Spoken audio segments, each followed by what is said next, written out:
Hoy por votación salió el tema de cómo se alimentaban los antiguos porteños, qué prácticas de alimentación desarrollaban, y también qué objetos acompañaron esas prácticas. Esto para la arqueología, digamos que es uno de los canales fundamentales para llegar a poder hablar de las prácticas cotidianas y inclusive del imaginario de los antiguos pobladores de la ciudad. Los objetos son fundamentales.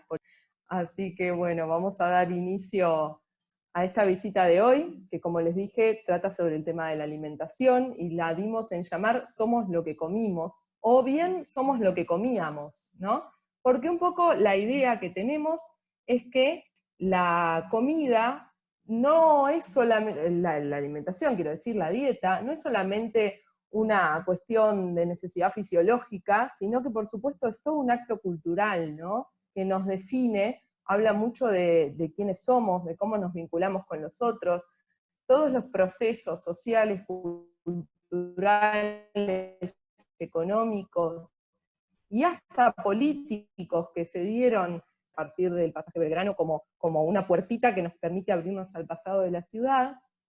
Todos estos aspectos, todas estas esferas de nuestra vida están involucradas y están condensadas, ¿no?, en el acto de comer o de compartir una comida. Es decir, que no vamos a estar hablando sencillamente de una necesidad fisiológica, sino de un hecho cultural. Como siempre, vamos a hacer primero una aproximación al museo del sitio, una presentación del mismo, del edificio que lo alberga, de la historia del solar y del edificio en sí, y también de la investigación que desarrollamos allí.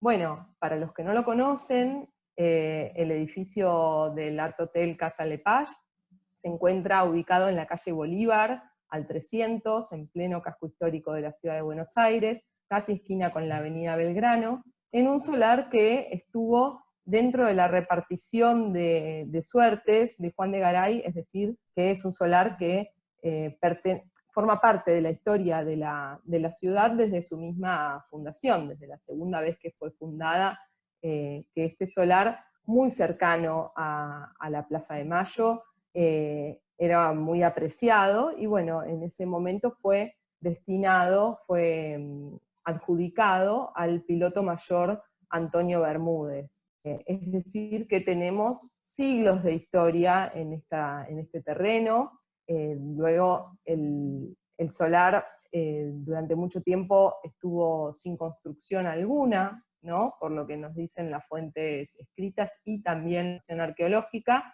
hasta que a fines del siglo XVIII se edifica por primera vez una construcción permanente de ladrillo cocido, con mortero de barro, en esta esquina de las actuales calle Bolívar y avenida Belgrano.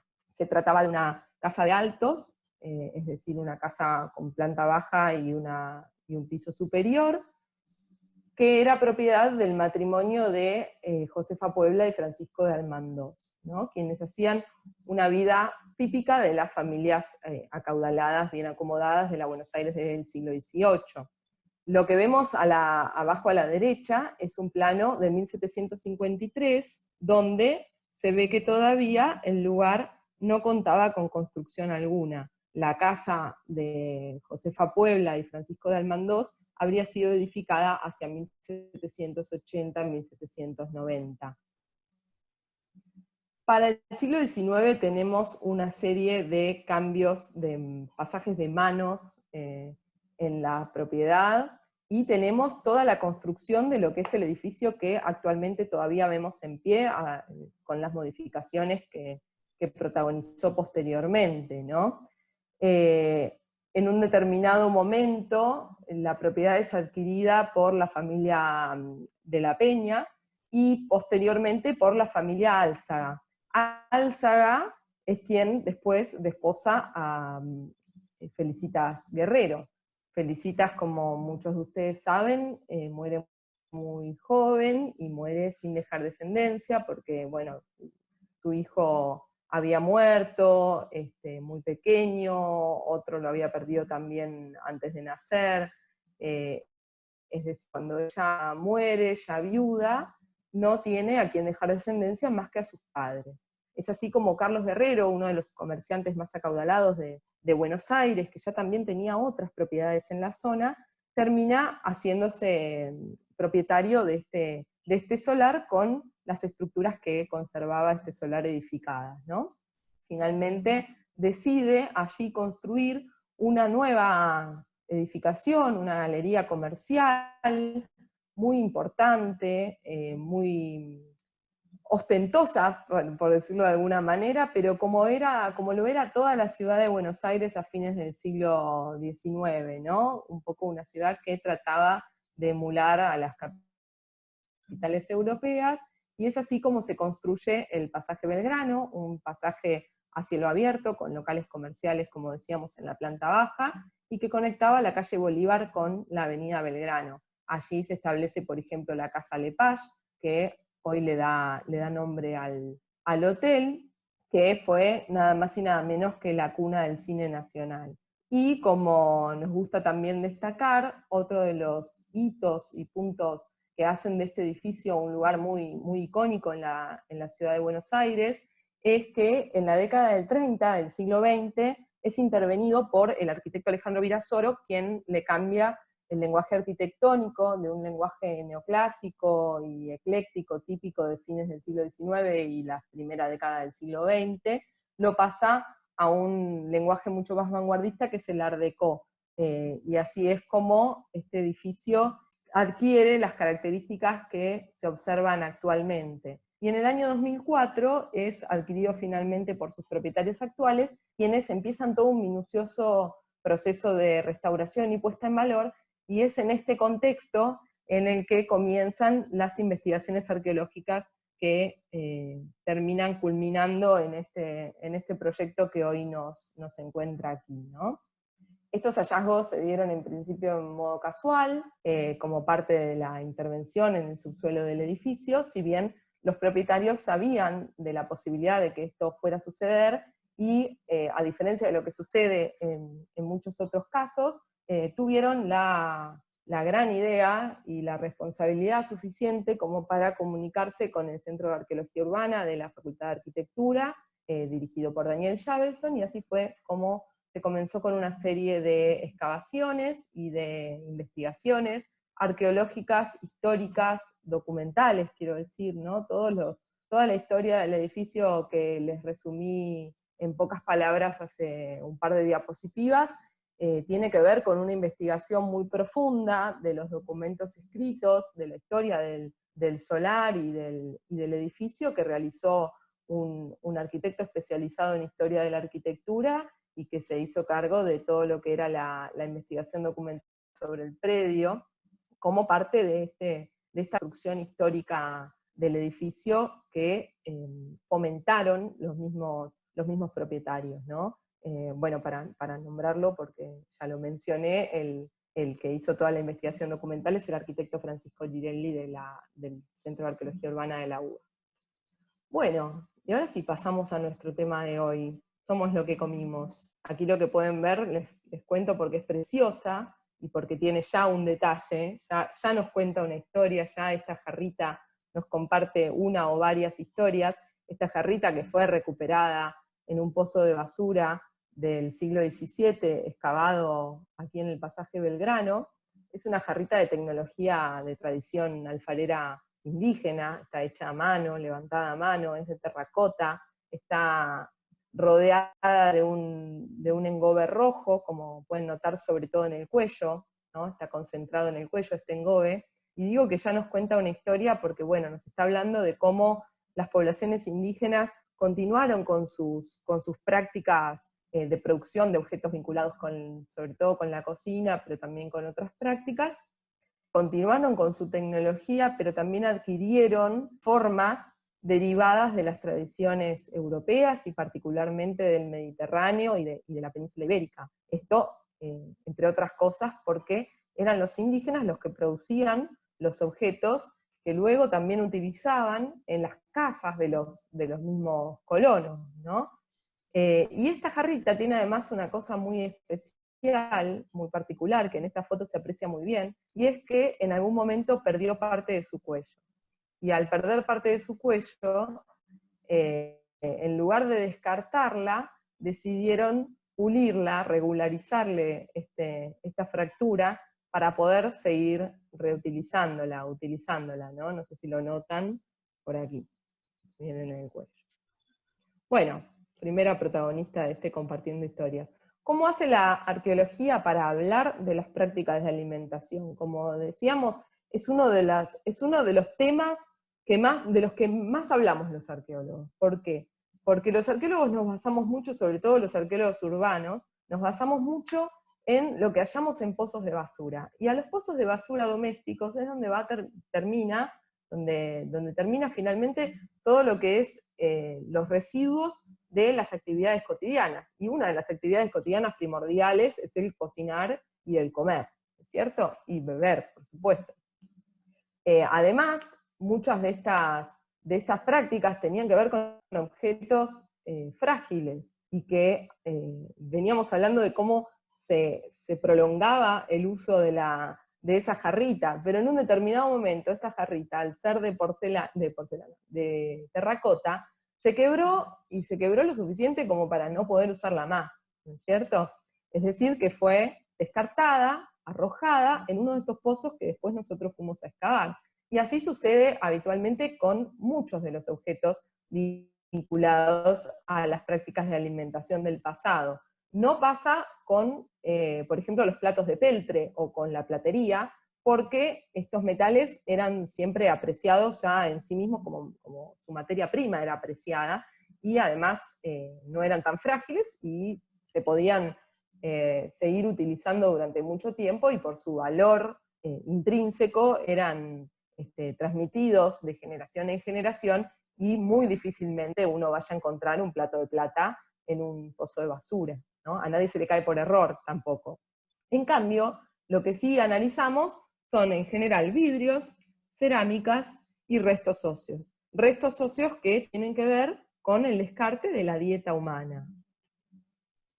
Pero la arqueología histórica tiene también otras importantísimas fuentes de información. Los documentos escritos, nosotros vamos a estar mencionando algunos, desde los manuscritos y registros, autos de bienes de difuntos, bandos del cabildo y demás, hasta las crónicas editadas y publicadas por viajeros, ¿no? Una infinidad de documentos escritos, y muchos de ellos hacen relación directa o indirecta a las prácticas de mesa y a la alimentación. También tenemos la iconografía, en este caso ejemplificada por un bodegón, ¿no? Abajo a la izquierda. Estos bodegones barrocos, españoles, flamencos, dicen muchísimo de los objetos que fuimos encontrando, nos permitieron muchas veces identificarlos, datarlos con más precisión, identificar su probable origen, y además interpretarlos, porque todo el barroco tiene una especie de simbología, un lenguaje muy particular, que cuando uno se lo pone a interpretar, entiende por qué esta yuxtaposición de objetos tan particular que se ve muchas veces en los bodegones y las naturalezas muertas, ¿no? ¿Qué nos está queriendo decir el artista muchas veces con esta elección de determinados objetos?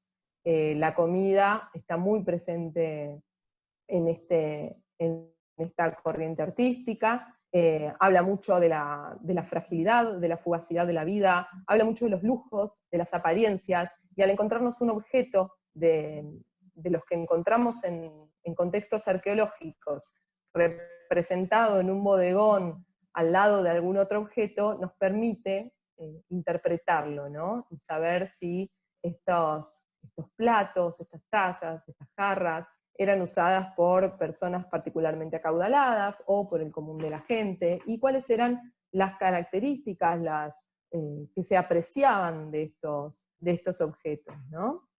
Abajo a la derecha también ven el estudio de un cementerio. ¿Por qué? Porque a través del análisis de restos óseos humanos también tenemos información sobre la dieta, si estuvo compuesta más que nada por carne, si estuvo compuesta por vegetales duros, todo eso se ve, por ejemplo, en los rastros que dejan en los dientes, en los estudios isotópicos. No es el caso del pasaje Belgrano, donde no encontramos restos humanos, ¿no? Pero no quería dejar de mencionarlo porque es otra de las fuentes de información que utiliza la arqueología para hablar de la dieta y la alimentación.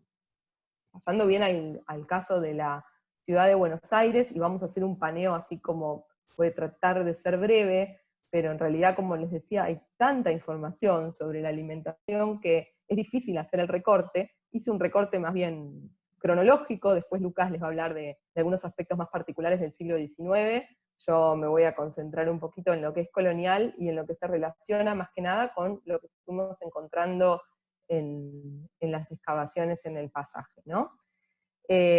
Con esta diapositiva lo que quiero contarles un poquito es en qué consistían las prácticas de alimentación de la primera Buenos Aires, ¿no? Del periodo colonial temprano. Todos saben que, por ejemplo, la fundación de Pedro de Mendoza fracasó, este asentamiento, entre otras cosas porque los españoles no supieron procurarse el alimento, y los querandíes, las parcialidades indígenas, no eran solo querandíes, pero vamos a referirnos a ellos así, las parcialidades indígenas que les procuraban el alimento a estos primeros colonos, en un determinado momento no lo hicieron más, y ellos no supieron cómo subsistir, y bueno, y además se produjo un enfrentamiento violento entre las comunidades locales y los colonos. A propósito de esto, es interesante que, según Lothrop, son los guaraníes los que ponen el nombre querandíes a los querandíes, y no es casual, sino que significa comedores de grasa.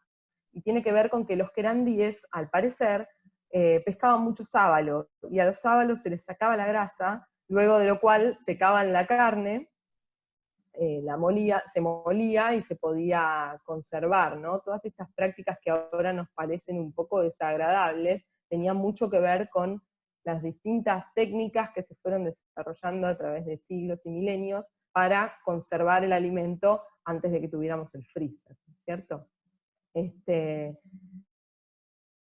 Así que los querandíes serían los comedores de grasa. Nosotros en las excavaciones del pasaje Belgrano recuperamos una grandísima cantidad de cerámica indígena, que pueden ver representada en esa foto del proceso de restauración, de abajo a la izquierda.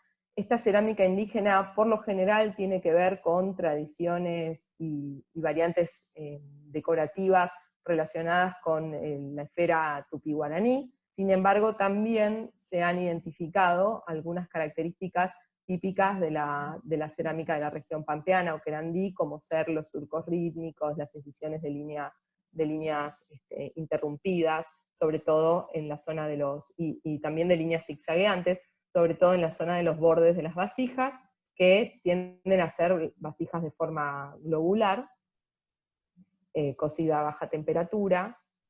Bueno, una tecnología que fácilmente puede distinguirse de lo que era europeo en ese momento, ¿no? Para principios del siglo XVII, acá tienen otros ejemplos, ¿no? Para principios del siglo XVII tenemos información a partir de un cronista en particular, Acarete de Ubiscay, quien habla de la riqueza que había en la ciudad de Buenos Aires. Esto es 1648, la riqueza en cuanto a productos, ¿no? y a materias primas a las que podían acceder los porteños. Habla de la carne de venado, de vizcacha, habla de los cerdos cimarrones. Hay muchísimos testamentos también que hablan de este pulular de animales domésticos por las calles de la ciudad porque se escapaban de los corrales, ¿no? Tanto cerdos como ganado directamente. Tenemos también que solemos contar esta anécdota histórica en la visita sobre las festividades religiosas, pero hay una anécdota un poco que ahora nos suena simpática, pero en ese momento debe haber sido aterradora, de una tropilla de ganado que se suelta en las calles de Buenos Aires, en pleno centro, y hace como una especie de estampida que interrumpe una procesión que estaba saliendo de la Merced, ¿no? Esto pasaba mucho, también se escapaban los cerdos y las ovejas del casas en la ciudad, cebollas, ajos, lechugas, alberjas, habas.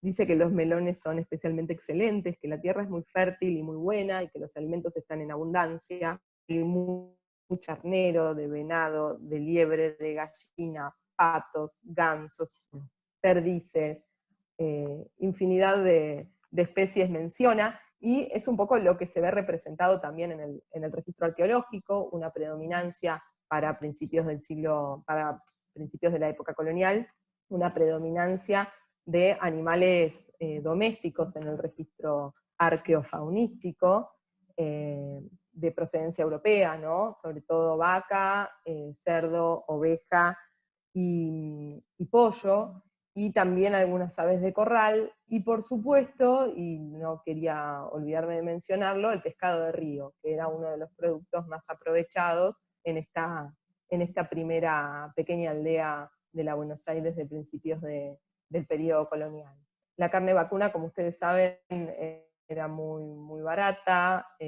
Bueno, después Lucas seguramente les va a hablar un poquito más de esto. Yo me quería concentrar un poco en los objetos de este primer momento, y comentarles también que, si bien yo digo que todos estos recipientes, ¿no?, con los que se cocinaban y preparaban las comidas, inclusive en las casas de los colonos europeos, tenía que ver con la continuidad de prácticas alfareras de las poblaciones originarias, hay que mencionar que sufrieron sus modificaciones muy importantes, como decíamos en el caso de la jarrita, ¿no?, la adquisición de formas nuevas, usos nuevos, pero también sufrieron modificaciones importantes, o protagonizaron, como me gusta decir a mí, porque no es un sufrimiento, ¿no? Protagonizaron cambios importantes estas piezas, también desde el momento en que las poblaciones afro empezaron a transmitir y continuaron con sus prácticas alfareras y culinarias en la Buenos Aires colonial. Ahora bien, cuando los colonos europeos tenían que servir su comida, en general no lo hacían aborígenes, indígenas mejor, y afro, sino que lo servían en los objetos que utilizaban ellos en sus países de origen y que se utilizaban en ese momento en Europa, que básicamente son piezas para servir, como las que vemos acá en las fotos. Todos estos son en las excavaciones del pasaje Belgrano, y que se trata de cerámica de doble cocción en este caso, ¿no?, porque tienen un esmaltado.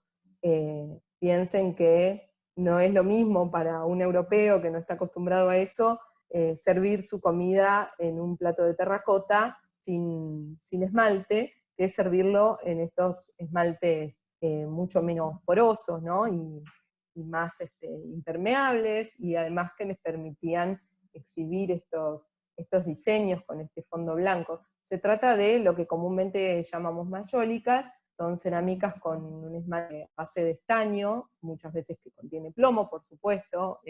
Como decimos siempre, la gente se moría joven igual, así que muchas veces no tenía por qué evitar el contacto con el plomo o el estaño, porque de todos modos se morían jóvenes y había otras causas mucho más violentas para que lo hicieran. Muchos de los objetos que recuperamos en contextos arqueológicos ahora serían prohibidos y son considerados venenosos.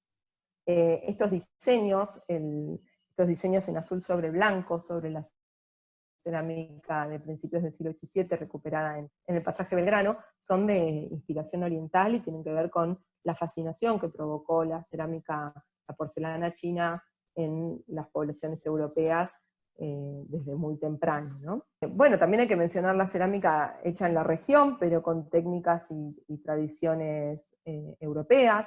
La historia de la tinaja, la botija y el ánfora en Europa, en la Europa mediterránea, se remonta hasta cuando ustedes quieran, ¿no? Pero para mencionar las más famosas, las romanas, o inclusive las egipcias, estas ánforas de terracota que suelen a veces encontrarse enteras debajo del mar y que nos vuelven locos. Acá tenemos una representación de la continuidad de estas tecnologías, de estos estilos, en las tinajas y botijas de barro de la tierra, como se llamaba en ese momento. Son sobre todo desarrolladas en contextos religiosos, se fabricaban en contextos religiosos, y tienen que ver con tinajas para contener agua, aceite, aceitunas, vino. Y acá vemos un ejemplo recuperado en el pasaje Belgrano, donde también se ve el monograma del propietario del lugar donde seguramente se produjo, si no la cerámica, el producto que contenía. Hay un caso muy particular en nuestro querido pasaje, que es un pozo de basura en especial, de principios del siglo XVII, que nos regaló una vajilla de vidrio de estilo veneciano, muy completa.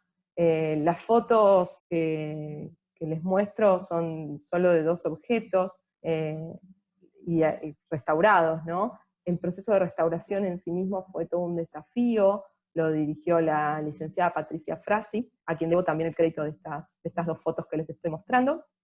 Se trata de una vajilla muy, muy frágil, y hablando de los bodegones, y hablando del barroco, y hablando de lo que es aparentar, y hablando de lo que es la fugacidad de la vida, y la vida como sueño, el cristal tiene mucho que ver con eso. Son de estilo veneciano, no podemos afirmar con completa seguridad que sean procedentes de Venecia, pero es muy probable.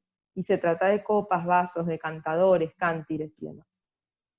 Acá también les quería mostrar cómo entre los objetos más antiguos pudimos dar con obras pictóricas, obras de arte, donde los vemos enteros y protagonizando escenas muy interesantes. Es el caso, por ejemplo, de este grés, esta cerámica que llamamos grés, alemán, que, como ven, encontramos solamente 2 fragmentitos, también de principios del siglo XVII estoy hablando. Tienen todas estas decoraciones como si fueran repujadas, con unos mascarones también muchas veces, como ven acá en el cuadro, que tiene como un mascarón, como una cara en el cuello. Y suelen estar decoradas en azul sobre gris, o a veces en marrón sobre un tono medio ante. Son comúnmente llamadas bellarminas, y proceden de la zona de Alemania. Y acá la vemos representada, en general es para contener bebidas alcohólicas, ¿no es cierto? Y bueno, en la continuidad, como digo siempre, tiene que ver con la típica botella de whisky que se convirtió en la década del 80, 90, mi familia tiene negocio de iluminación, así que las conozco, no me acuerdo si es que las vendían en el negocio o es casualidad, pero se convirtieron muchas en lámparas, ¿no? Estas botellas de whisky con asa de grés europeas, ¿no? Acá vemos, por ejemplo, también otro caso, una frutera, casi con seguridad procedente de Holanda. Lo que ven como ABC son distintas vistas de la misma pieza, aunque hay un mínimo de 3 piezas en los conjuntos del pasaje Belgrano. Es una frutera con pie, también de cerámica con esmalte a base de estaño, pero mucho más brillante, un esmalte mucho más espeso, y que en realidad parece que estaba queriendo imitar los que se llamaban bianchi di Faenza en ese momento, que era la cerámica que se hacía en Italia, y que había ganado mucha popularidad, y cuya decoración tenía que ver sobre todo con la forma de la pieza, y no con una pintura. No con un esmalte de colores por sobre el blanco, sino con la forma misma de la pieza. A veces eran muy rebuscadas, muy bonitas. Y estas fruteras, digo que seguramente son holandesas por las características de la pasta y del esmalte, pero también porque aparecen muchísimo en las obras holandesas. Es el caso de este bodegón de Clara Peters, donde también vemos el vidrio, ¿no?, en la cristalería. Hacia el siglo XVIII tenemos muchos cambios en lo que es la vajilla y las prácticas de alimentación. Se empiezan a popularizar las prácticas de la etiqueta francesa en la ciudad de Buenos Aires, se empieza a comer cosas más variadas, por pasos, y también al abrirse el comercio, ¿no? Piensen que finalmente, bueno, Buenos Aires es es establecida como capital del Virreinato del Río de la Plata, que nace también en ese momento, se abre el puerto, empiezan a llegar productos de distintas zonas y modas de distintas zonas, y entre ellas Inglaterra, que empieza a protagonizar el mercado de la cerámica a escala mundial, con esta loza muy duradera, cocida a una temperatura mayor que la de las cerámicas que veíamos antes, color crema, también con un protagonismo de la forma por sobre la decoración pictórica, y que se llama, los arqueólogos la llamamos creamware, pero se dio a conocer en ese momento como queensware o vajilla de la reina, porque Wedgwood, que fue el primer fabricante de este tipo de cerámica, le regaló un juego a la reina, y bueno, fue una industria protegida por la corona británica.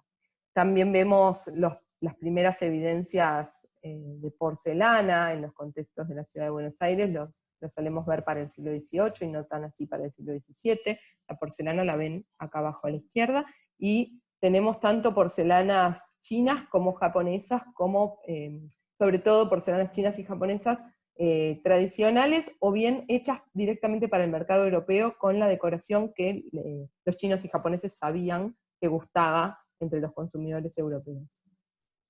También tenemos una diversidad de vajilla española, de cerámica con esmalte de estaño, estas decoraciones bien populares, con cierta influencia chinesca, y también con cierta influencia de lo que era Francia. En ese momento Francia era como el polo, desde donde surgían muchísimas modas e ideas. Y bien al estilo francés tenemos también en el pasaje Belgrano, esta pieza, aclaro, la de abajo a la izquierda, es una pieza que está en venta en un anticuario en internet.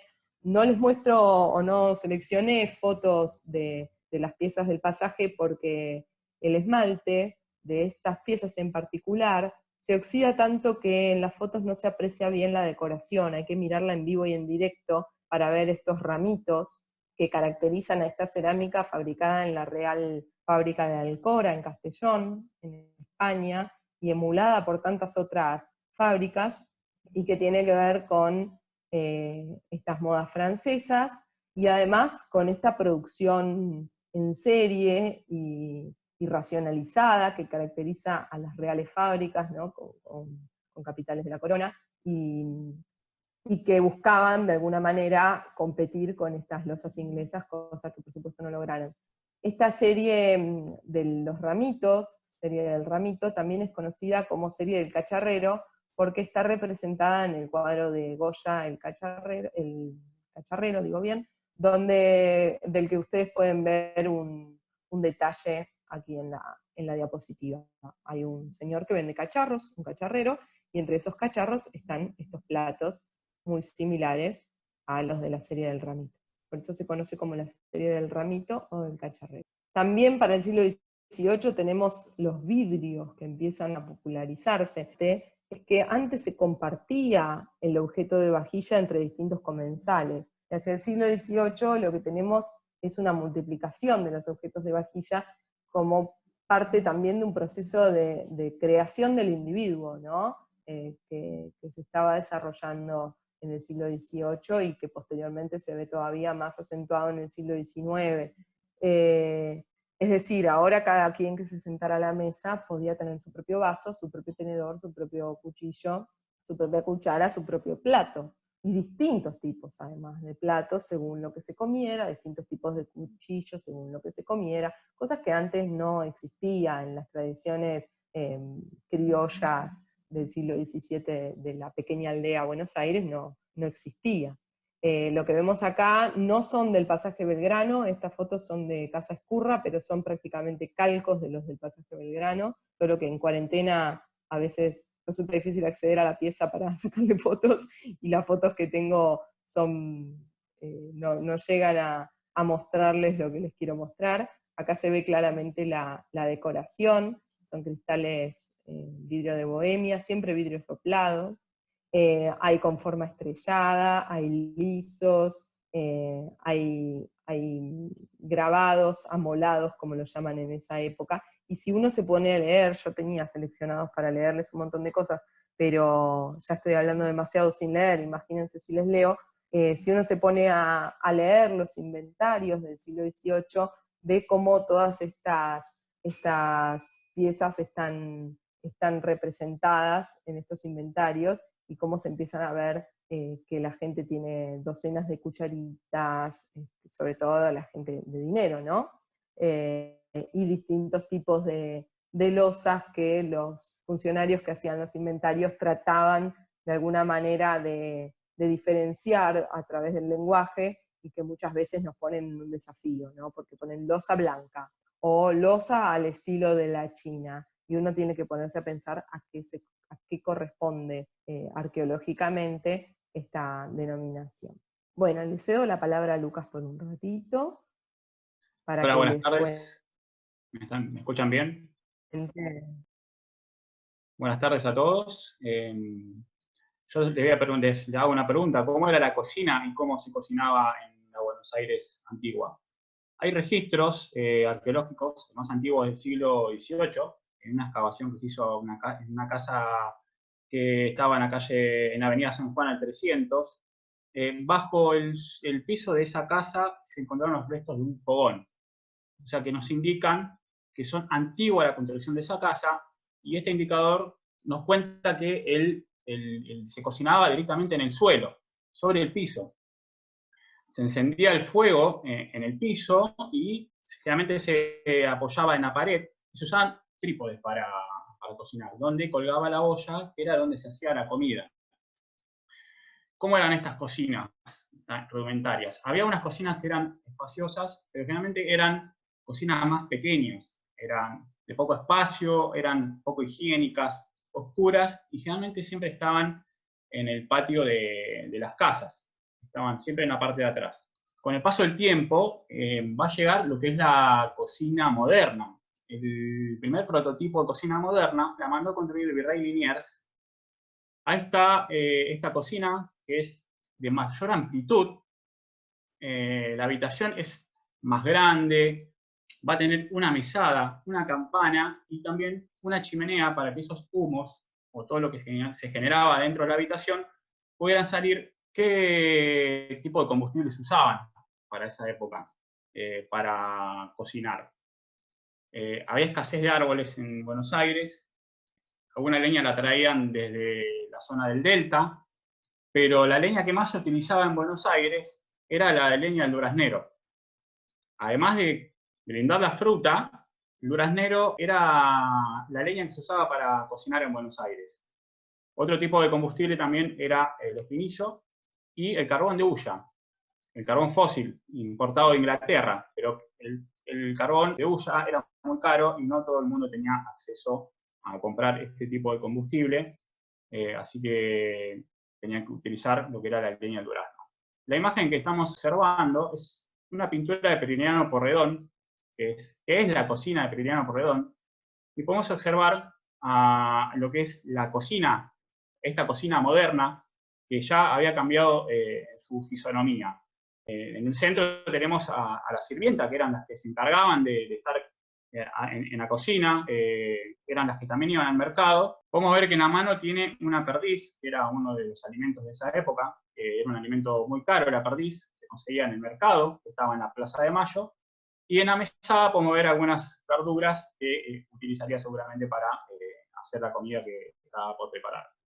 Los detalles en la cocina podemos ver la campana, esa que les mencioné, la pava, y tenemos también colgado ahí un sartén, que ahora les voy a contar qué tipo de batería de cocina se utilizaba, porque no eran lo mismo, digamos, las casas ricas que las clases bajas, digamos, ¿no?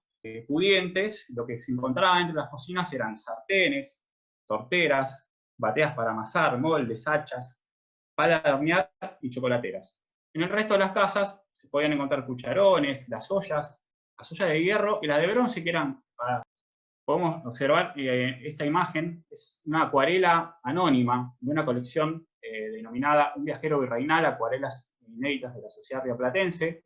Están adjudicadas a un viajero español que llegó al virreinato del Río de la Plata y viajó por la región registrando las diferentes costumbres o oficios. Tenemos a 3 gauchos que están reunidos y están cocinando en el suelo. O sea, están utilizando unas estacas y unas lonjas de carne, que era lo que más comían en el campo. Prácticamente la dieta en el campo, en la campaña, como decían los ingleses, era la carne. En este caso, ¿de qué manera la están cocinando? ¿Con qué combustible? Porque la pampa también escaseaba de árboles. O sea, no toda la región pampeana tenía árboles. En este caso están usando leña de bosta, tanto de vaca como de caballo. Se cocinaba con eso. Se ponían las lonjas de carne en las estacas y se cocinaban con este tipo de leña que largaba mucho humo. También se usaba el cardo seco.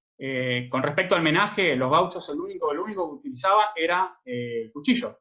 No existía el tenedor y directamente cortaban el pedazo de carne de la estaca y comían de esa manera, con la mano. No había otro cubierto para utilizar. Acá tenemos una pintura de Carlos Pellegrini, se llama Interior del Rancho, donde podemos observar que se cocinaba en el suelo, no existía la cocina como en las casas de la ciudad. Algunas estancias tenían cocina y otras estancias tenían el rancho aparte, donde los peones hacían la comida. Vamos a observar que tenemos una estaca con un pedazo de carne. Lo único que se puede ver son un chifle, que hay un gaucho que está tomando seguramente alguna bebida alcohólica, una olla de hierro y el mate. Otros utensilios no había para cocinar, ¿sí? Era solamente eso, y siempre el cuchillo, que se utilizaba para comer la carne con la mano. Gracias, Lupi. Bueno, acá les compartimos algunos datos de interés que fuimos tomando de distintos puntos de la charla. Ya vamos concluyendo, y no queríamos irnos sin recomendar algunos libros en los que, entre otros muchísimos, nos basamos para contar lo que les contamos, compartir las historias que les compartimos.